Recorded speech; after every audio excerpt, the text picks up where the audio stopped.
আজ সংস্কার নিয়ে যে জটিলতা তৈরি করেছে পরিকল্পিতভাবে, একটি সুষ্ঠু নির্বাচনের জন্য যেই পাটাতন তৈরির কথা, সেইখানে সমস্যা তৈরি করা হচ্ছে যে ইচ্ছাকৃতভাবেই কোনো একটি অশুভ শক্তি এখনই এটাকে থামিয়ে দেওয়ার জন্যে সেই ডাকসু, রাকসু, জাকসু, চাকসু এবং ছাত্র সমাজকে আবার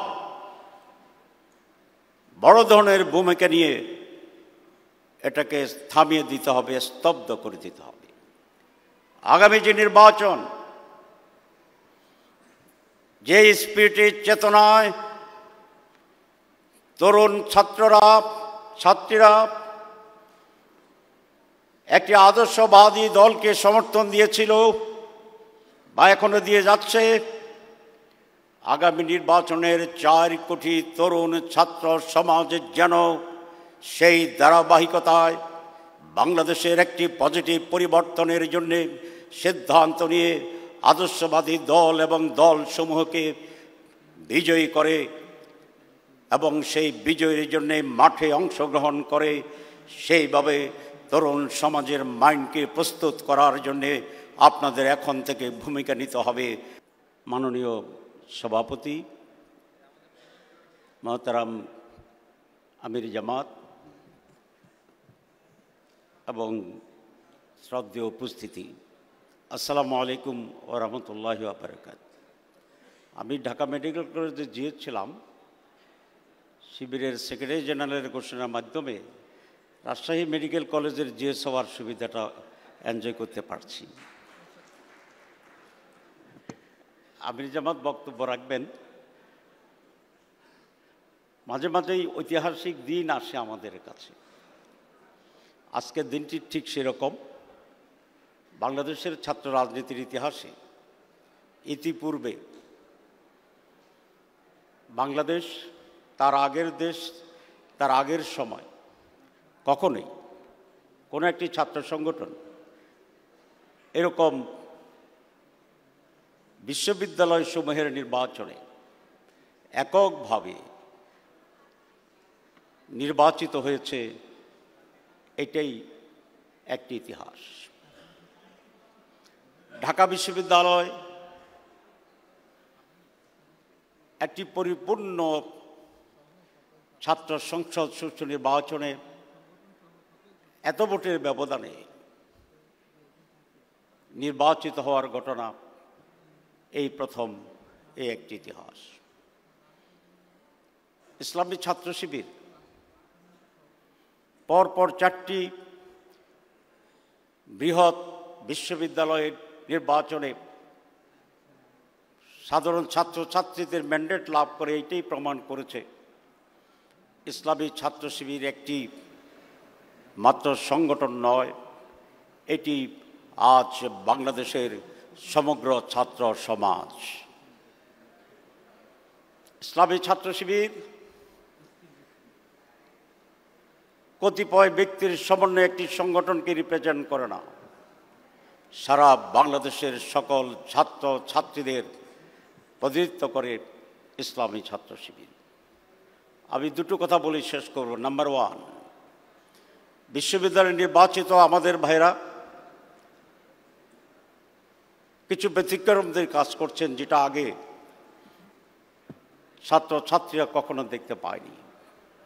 এই যে innovative steps, new thinking, new idea, progressive steps, executive skillness এবং প্রো স্টুডেন্ট যে কর্মসূচি, এটি সারা জাতিকে নতুন করে ভাবার সুযোগ দিয়েছে আলহামদুলিল্লাহ। বিশ্ববিদ্যালয়ের ডালের ঘনত্ব নাকি বেড়েছে আমি শুনেছি।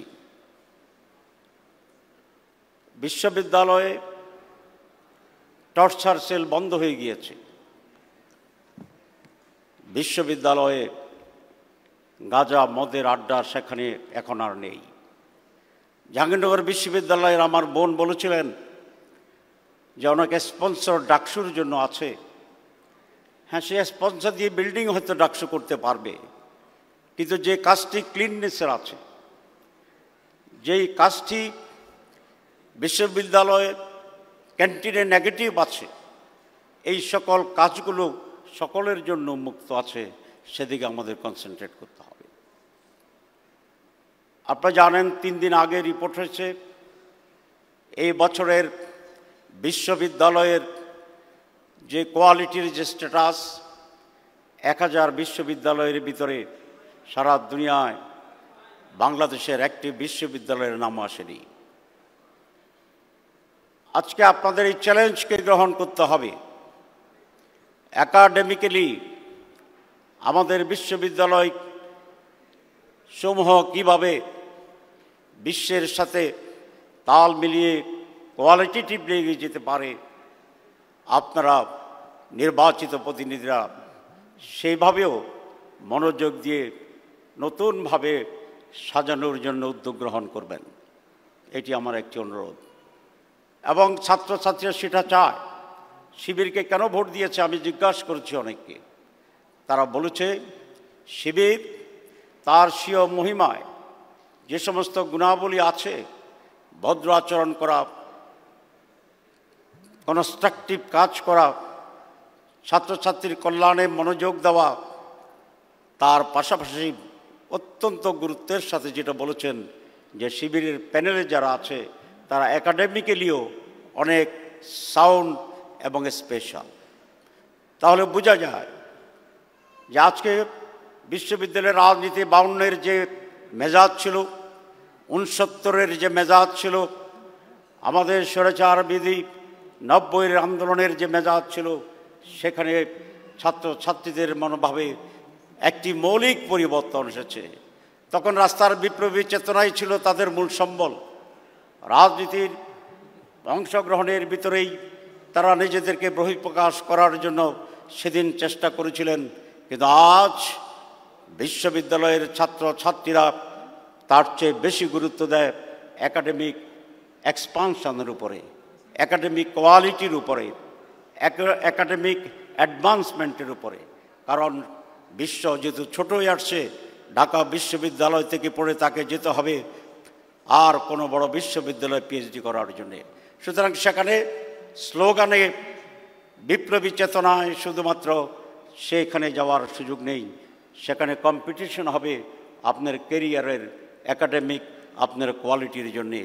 তাই তারা এই কথাই মনে করে, যারা একাডেমিক্যালি এবং অন্যান্য পজিটিভ জায়গায় ছাত্র সমাজকে এক্সাম্পল তৈরি করে দিতে পারবে, they will be the leaders of the students.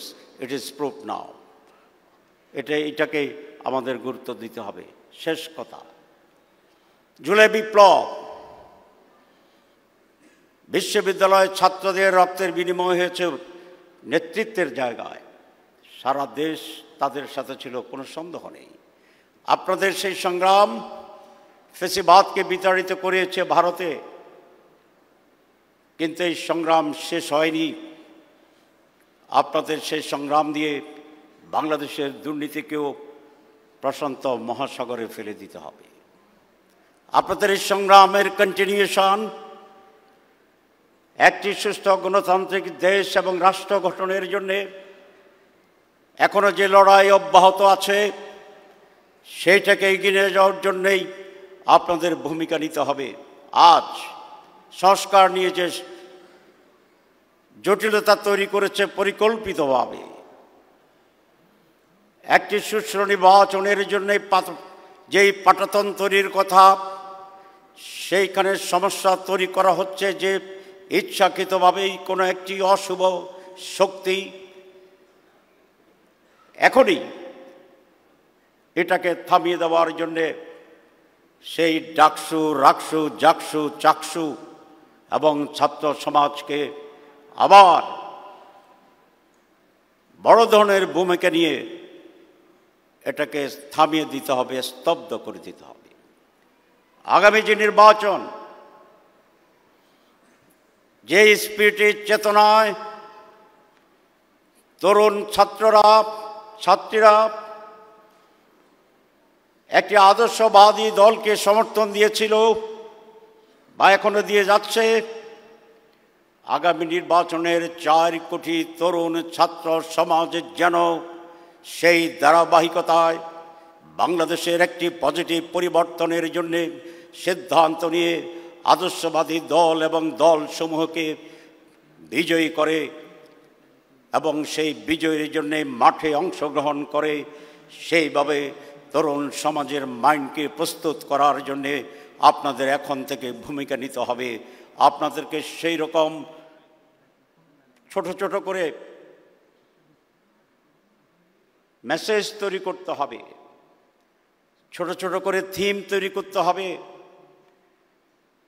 ছোট ছোট করে আইডিয়া তৈরি করতে হবে এবং সারা বাংলাদেশে তরুণদেরকে সেই স্পিরিটে গ্রামে গ্রামে বাড়িতে বাড়িতে গিয়ে মানুষকে সংগঠিত করার জন্য যে ঢেউ, যে ওয়েভ, যে হাইপ, যে স্রোত, সেটাকে তৈরি করার জন্য right now you have continue your efforts, সেটাকে অব্যাহত রাখতে হবে।